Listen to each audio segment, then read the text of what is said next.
하나님은 우리의 힘이 되시고 능력이 되시고, 하나님은 저와 여러분에게 늘 언제나 피할 바위가 되시고, 또 오늘 말씀의 제목처럼 최고의 후원자가 되십니다. 작년도 그렇고 올해도 그렇고 우리나라 가요계는 트로트가 열풍이지 않습니까? 아직도요.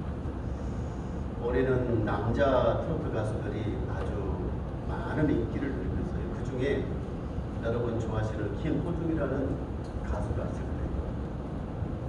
김호중이라는 이 가수를 뭐라고 부르냐, 한국의 파바로티라고 부르잖아요. 트로트를 잘하는 가수 트바로티라고 변호한다고 생각해도 괜찮지. 트로트의 파바로티. 이 김호중이라는 가수가 마지막 경연대회 때 불렀던 노래가 있는 가수죠. 고맙소, 고맙소, 늘 감사. 원래 김호중이라는 이 가수는 울산 출신입니다. 아버지 어머니가 자기 어렸을 때 이혼하고 할머니 밑에서 컸잖아요. 할머니 밑에서 컸는데 방황을 많이 합니다. 어린 나이에도 그렇고 또 학교에 다닐 때도 마찬가지고. 할머니 밑에서 큰다는 것이 큰 스트레스였는가 봐요. 그러기도 하고 또 뭘 해야 될지 모르고 인생에 있어서 어린 시절에 많이 방황도 했었고요. 그런데 노래를 자기가 잘한다는 걸 알았어요. 노래를 잘한다는. 그래서 이제 성악가가 되고자, 파바로티와 같은 가수가 되고자 했는데 그것마저도 어떻게 됩니까? 좌절을 맛보고. 그래서 한참 공부해야 될 그 나이에 주목세계에 들어가죠. 어두운 세계. 그래서 술집에 가서 업소를 관리하는 그런 일들을 합니다.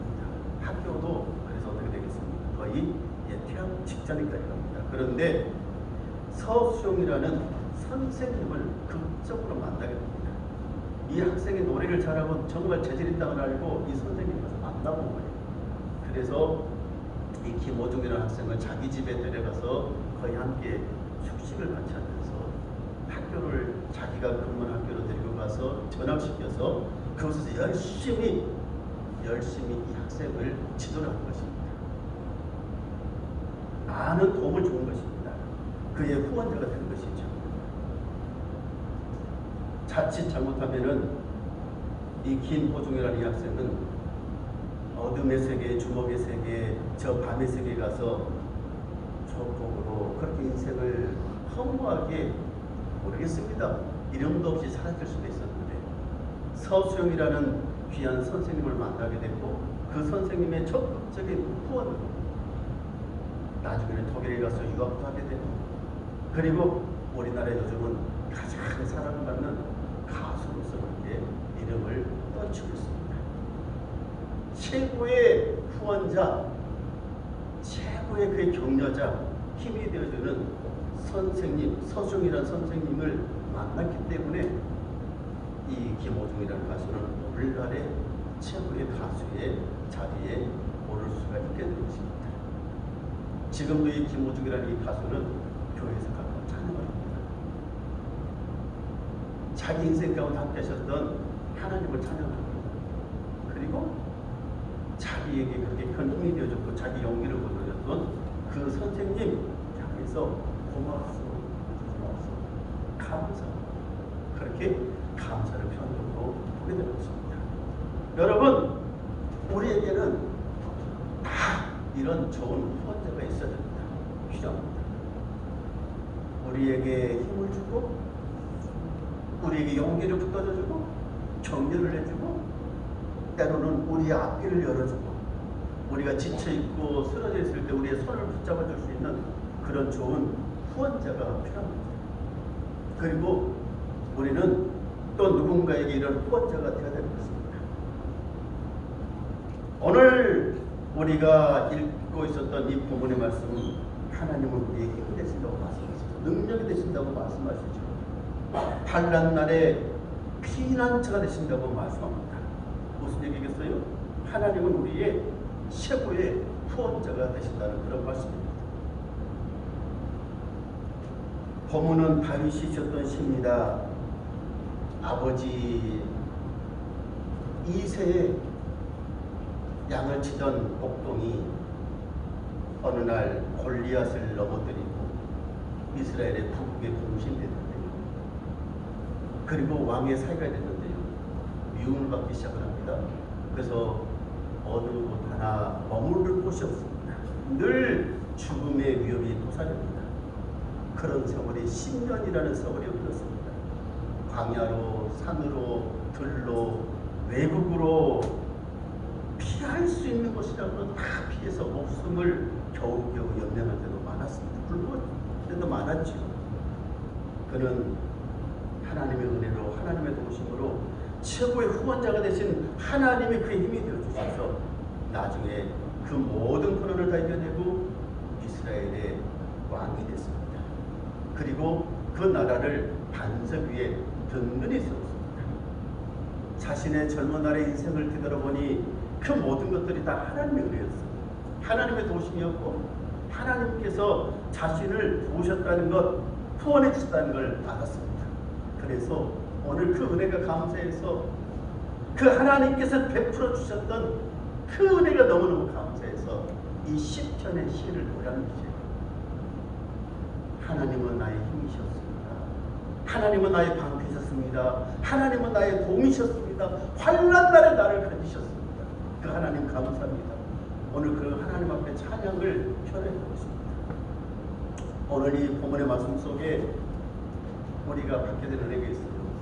하나님은 언제나 우리 힘이 되시길 원하고 우리를 도우시길 원하고 우리 함께 하시길 원하고 그래서 항상 우리에게 최고의 후원자가 되시기를 원하신다는 거죠. 할렐루야. 하나님께서 우리를 도우시길 원해요. 하나님께서 우리를 이끌어 주시길 원해요. 언제나 우리에게 샘을 주시길 원하고 함께 하시길 원해요. 후원자가 누굽니까? 후원자가 원하는 사람이요. 나를 믿어주는 사람이잖아요. 나를 열심히 잘 살 수 있도록 뒷바라지 해주기도 하지 않습니까? 힘들고 어려울 때 내게 와서 격려해주고 그런 후원자. 때로는 앞길도 열어주기도 하고.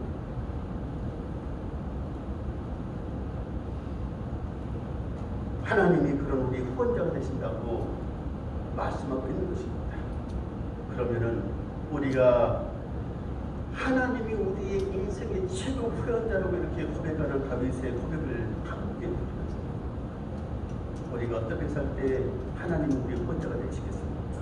우리를 후원해 주시겠습니까? 첫째는 것입니다. 하나님을 사랑할 때 하나님은 우리의 후원자가 되십니다. 하나님을 사랑하는 사람을 하나님께서는 후원해 주실 것입니다. 잠언 8장 17절부터 보면 이런 말씀이 있습니다. 나를 사랑하는 자들이 나의 사랑을 이루며 나를 간절히 찾는 자가 나를 만날 것이다. 하나님의 안에는 뭐가 있습니까? 부귀가 있고 장구한 저물도 있고 의도 있고 어려운 길도 있으며 공평한 길로 가는 것이다. 하나님에게는 모든 것이 다 있어요.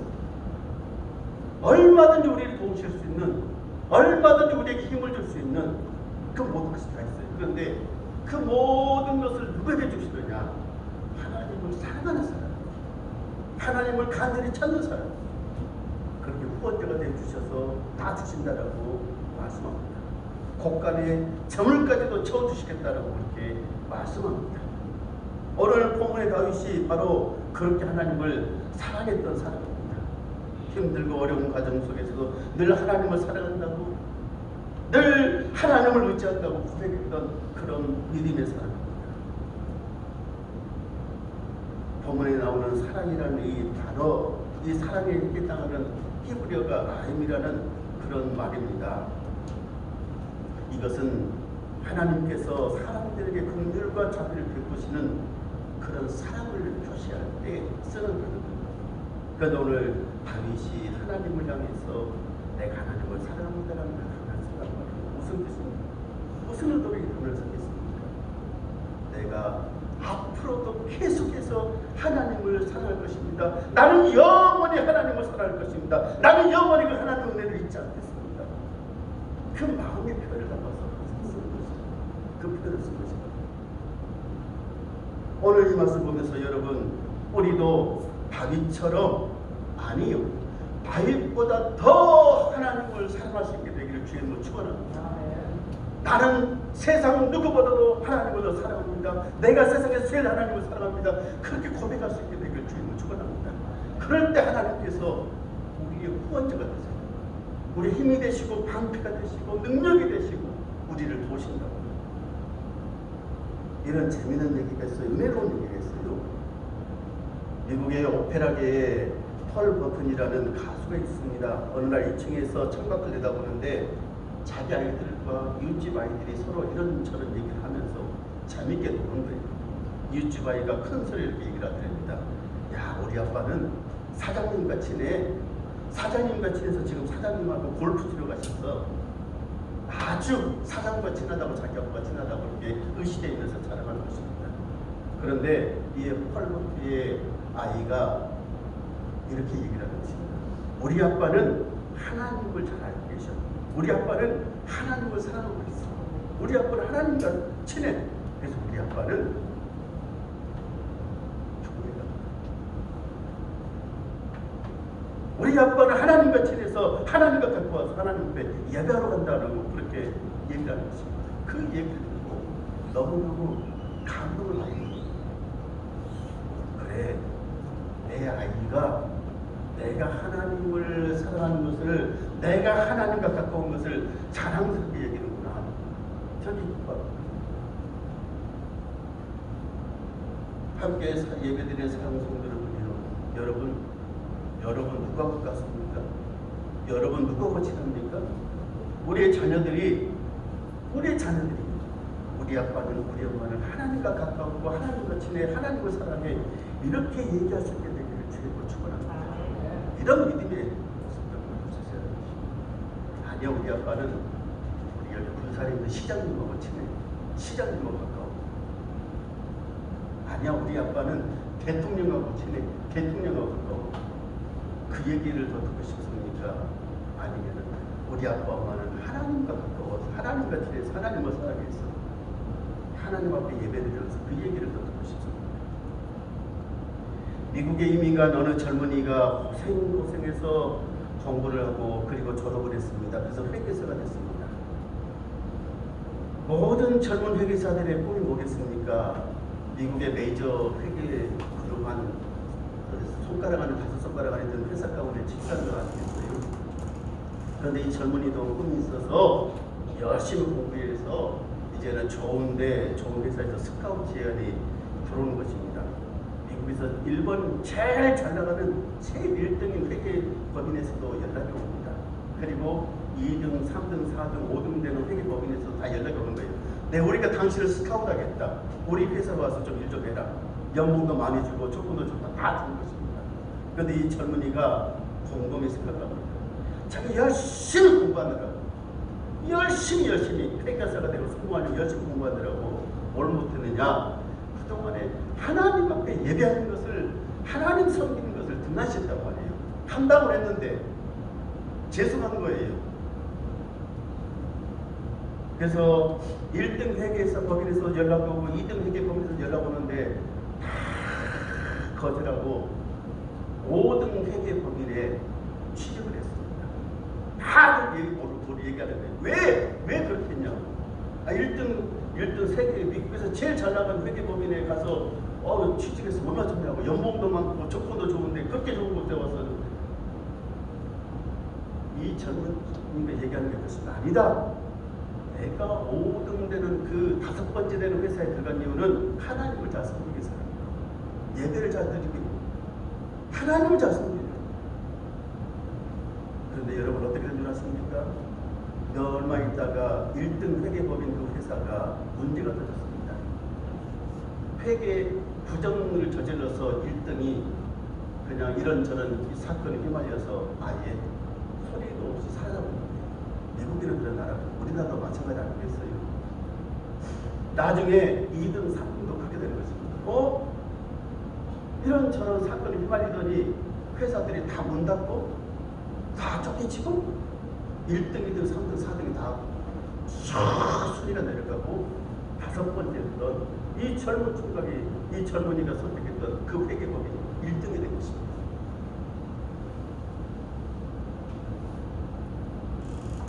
우리는 오늘 이런 얘기를 들으면서 이런 고백을 보면서 무슨 생각을 하고 사십니까? 어떤 마음을 가지고 사십니까?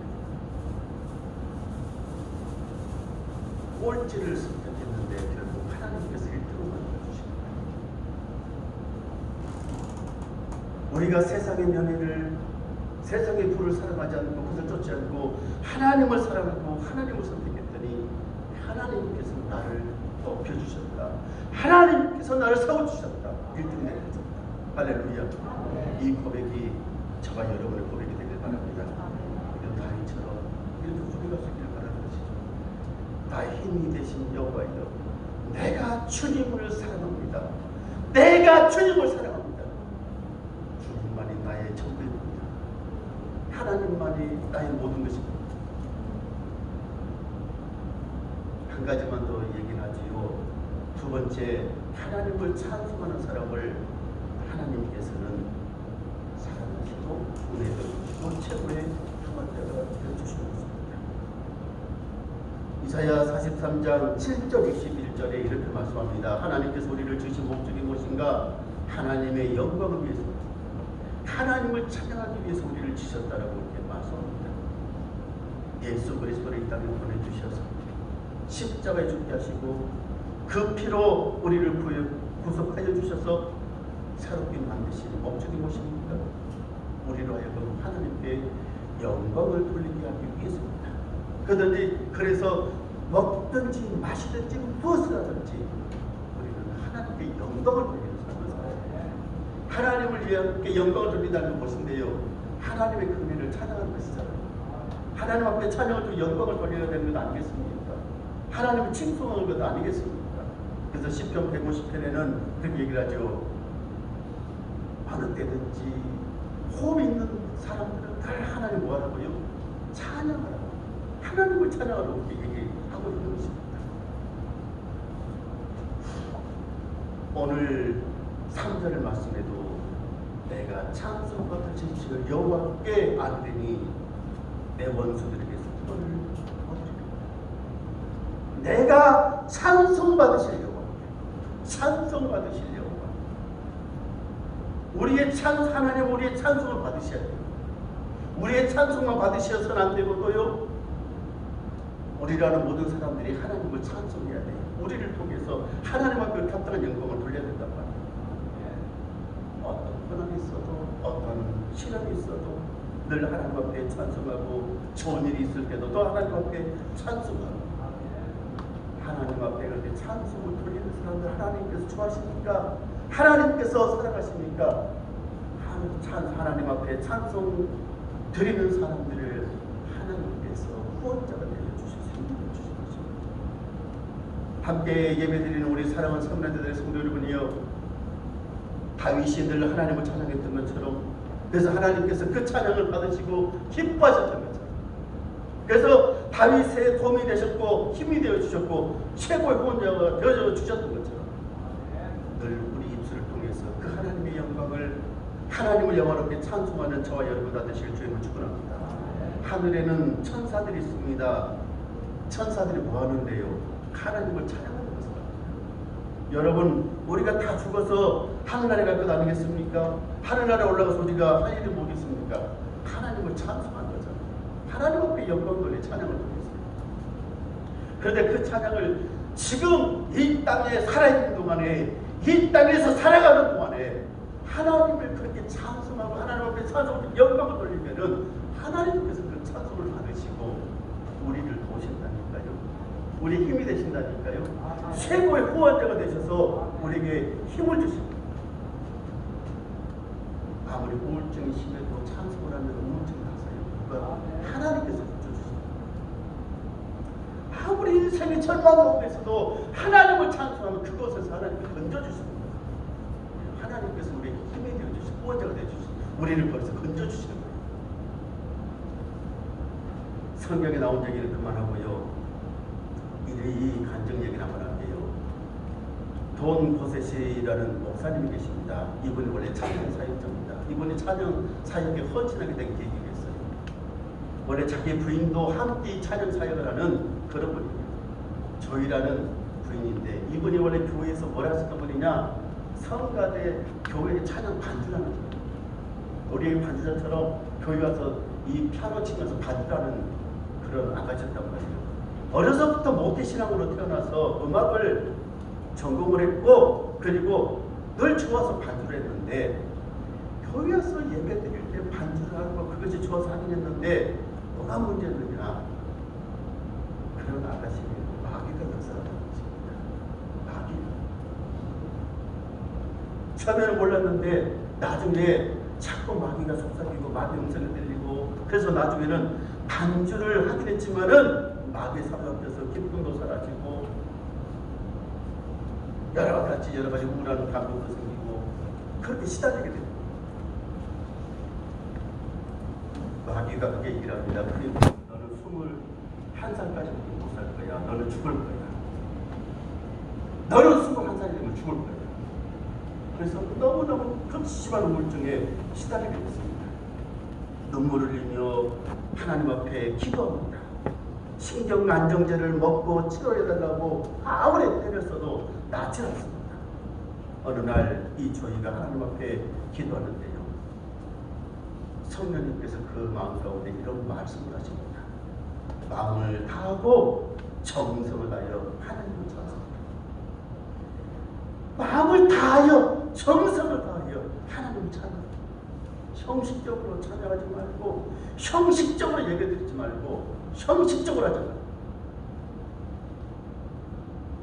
그녀는 그 음성을 듣고 하나님 앞에 마음을 다해서 정성을 다해서 피아노 반주거든요. 그리고 열심히 찬송하기 시작했어요. 그런데 그녀를 짓누르고 있었던 그 마귀가 새벽에 떠나가는 것을 느낍니다. 그의 마음이 밝아졌습니다. 21살에 죽는다고 했는데 이제는 그런 마음까지도 완전히 사라졌습니다. 그리고 지금의 남편을 만났습니다. 남편과 함께 찬양 사역을 하면서 찬양 인도하면서 찬양 반주도 하면서 하나님을 위해서 귀하게 쓰임받고 있습니다. 함께 드리는 사랑 성도 여러분, 우리가 그렇게 하나님을 찬양하면은 그 찬양 가운데 하나님 역사해 주셔서 우리를 도우시는 거예요. 최고의 뭐가 되신다고요? 후원자가 되어 주셨어요. 찬송할 때 놀라운 힘의 역사, 은혜의 역사가 나타나는 것입니다. 오늘 말씀을 정리하면서요, 하나님 우리의 최고의 후원자가 되십니다. 하나님을 사랑하는 사람을 보내주시고 하나님 앞에 정성을 다해서 마음을 다해서 찬양하는 사람을 하나님께서 후원해주시고 힘이 되어주십니다. 이 한 주간 우리가 더 하나님을 사랑하길 원하고 하나님을 찬양하는 한 주간의 삶이 되길 원합니다. 그 하나님이 주시는 그 힘을 가지고 그 은혜를 가지고 우리의 후원자 되신 그 하나님 은혜 속에서 더 복 있는 삶을 살아가는 저와 여러분 다 되시길 주님으로 축원합니다. 하나님 아버지 감사합니다. 하나님은 우리의 후원자가 되십니다. 최고의 후원자가 되십니다. 그 하나님을 더 사랑하게 하시고 그 하나님을 더 찬양하는 한 주간 되게 없으소서. 예수님의 이름으로 기도합니다. 아멘. 우리 다 같이 자리에 나셔서 말씀을 생각하면서 나의 힘이 되신 여호와여 함께 찬양하십시다.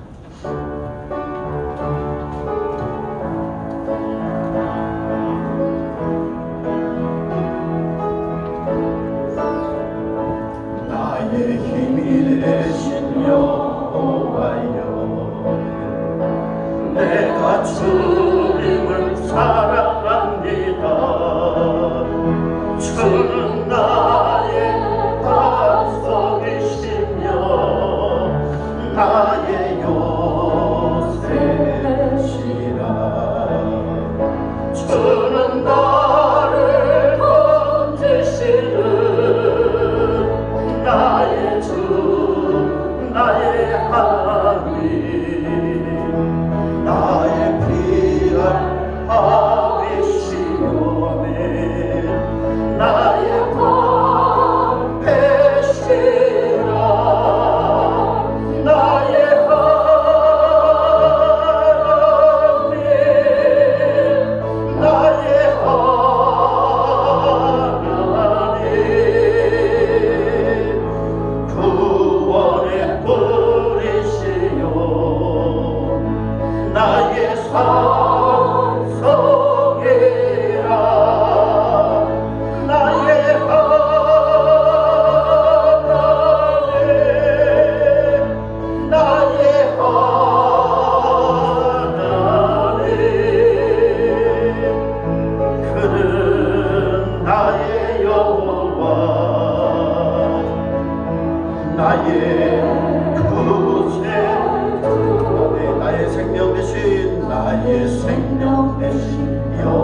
주님을 찬양합니다.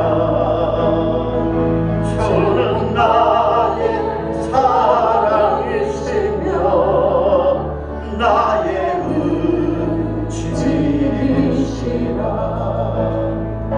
주는 나를 이끄시오 주의 길 인도하시며 나의 생의 목자 되시니 아멘. 내가 따르리라. 나의 하나님 나의 하나님 생명의 면류관으로 내게 씌우소서.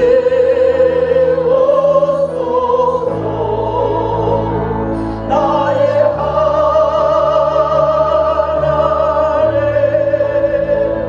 나의 하나님 그는 나의 여호와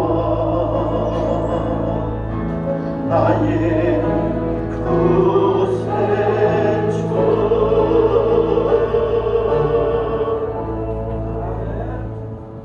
이제는 우리 주 예수 그리스도의 은혜와 하나님 아버지의 크신 사랑하심과 보혜사 성령님의 충만케 하심과 최고의 후원자가 되시는 하나님을 더 사랑하기를 원하고 더 날마다 찬송하는 삶입니다.